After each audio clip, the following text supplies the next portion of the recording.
Magkaiba yung private relationship sa secret relationship. Teka lang, baka nalilito kayo.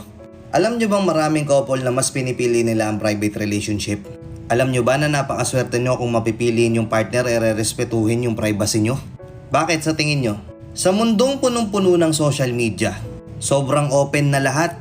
Halos lahat gusto nating i-public.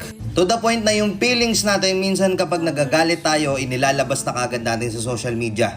May mga couple dito na nag-aaway sila. Meron silang hindi pagkakaunawaan na umaabot sa punto na magpo-post sila ng kung ano-anong status sa social media. Lahat ng red flags ng partner nila, ibabagsak nila dito sa social media.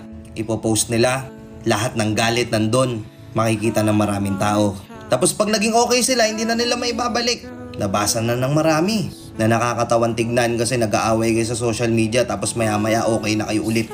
Pero nalaman na ng lahat ng nakabasa na yun kung gaano kabaho yung ugali yung dalawa. Pinablik nyo eh. Mas pinipili nung iba na private relationship na lang kasi mas peaceful eh. Hindi mo kailangan makipagsabayan sa mga trending na National Boyfriend's Day, National Girlfriend's Day. Na kapag nag-post yung tropa mo ng picture ng girlfriend niya, kailangan magpo-post ka din. Na kapag nag-My Day sila na nasa restaurant, sobrang sweet-sweet nila, kailangan ganun ka din. Hindi mo kailangan sumabay. Kagaya nga nung sinabi ko dun sa mga nakaraang video ko. Paano mo nga ba malalaman kung mahal ka talaga ng isang lalaki? Yung tipong hindi kanya kailangang i-post sa social media. Siguro, for once in a while, mansary or anniversary, babatiin ka niya, papakita niya sa'yo na mahal ka niya. But not all the time kailangan i-flex ka niya. Hindi requirements yun para sa'yo. Pero yung presensya niya, nakasama mo siya. Yung efforts, yung time, yung love, ibinibigay niya sa'yo. Personally and privately. Lahat ng efforts pinapakita niya sa'yo ng personal. Hindi niya dinadaan sa social media. Hindi ka niya ipopost sa social media kung ano-anong ipopost niya sa'yo nakaswitan sa social media. Tapos pagdating sa reality, pag magkasama na kayong dalawa, wala naman talaga siyang effort na pinapakita at ginagawa sa'yo. Binabaliwala ka niya. Wala lang, puro flex lang siya. Gusto niyo ba yung ganun? Okay lang ba sa inyo yung ganun? Maraming mas may gusto ng private relationship kasi ayaw nilang pinapakilaman yung relasyon nila. Sa mundong napakaraming chismoso-chismosa. Sa mundong maraming mga mata na nakaabang sa inyo, mas gusto na lang nilang i-private na lang yung relationship nyo. But being in a private relationship doesn't mean that you have to be in a secret relationship.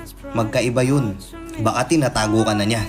Baka akala mo private relationship pa pero halos wala na talaga siyang pinapakita. Baka sinisikreto ka na niya. Hindi dahil sa gusto niyang i-private ka, baka kasi hindi ikaw talaga yung una niya. Baka may iba na. Magkaiba yun. Pero kayo ba, kung tatanungin ko kayo, ano mas pipiliin nyo? Yung every time na ima-My Day kayo, i-story kayo, halos araw-araw may post, isi-share, itatag kayo, kailangan nandun kayo. And then in reality, wala naman talaga siyang pinapakitang efforts, hindi siya nagbibigay sa'yo ng kahit anong signs of love, ng time. O mas pipiliin mo na hindi kanya masyadong pinopost sa social media, iniingatan ka niya. Ayaw niyang pag-usapan kayong dalawa ng ibang tao. Pinoprotektahan niya yung pangalan mo. Bihira ka niya i-My Day. To the point na naiinis ka na. To the point na questionin mo na siya kung bakit ganun, ano ba, mahal mo ba ako talaga? Na oo, private siya pagdating sa ganung bagay sa social media pero pag in person, lahat ng effort ibinibigay niya. Ipinaparamdam niya sa'yo. Pinaparamdam niya sa'yo na mahal ka niya. Ano mas pipiliin mo? Private relationship o public relationship? Sino dito yung mga naandun sa ganong klase ng estado ng relationship? Na mas pinili nilang maging private na lang. Na oo, minsan di kayo pinopost, di kayo piniflex. Pero pag may away kayo sa inyo lang dalawa, hindi nyo kailangan magparinigan sa social media. Ni hindi alam ng mga kaibigan nyo na nag-aaway ba kayo? Nagtatalo ba kayo? Ayaw nyong pinakikilaman kayo ng ibang tao. Mas masarap pag ganun, di ba? Nagets nyo yung punto? Uulitin ko. Private relationship is different from secret relationship. Okay? Let's go and peace out. Peace out.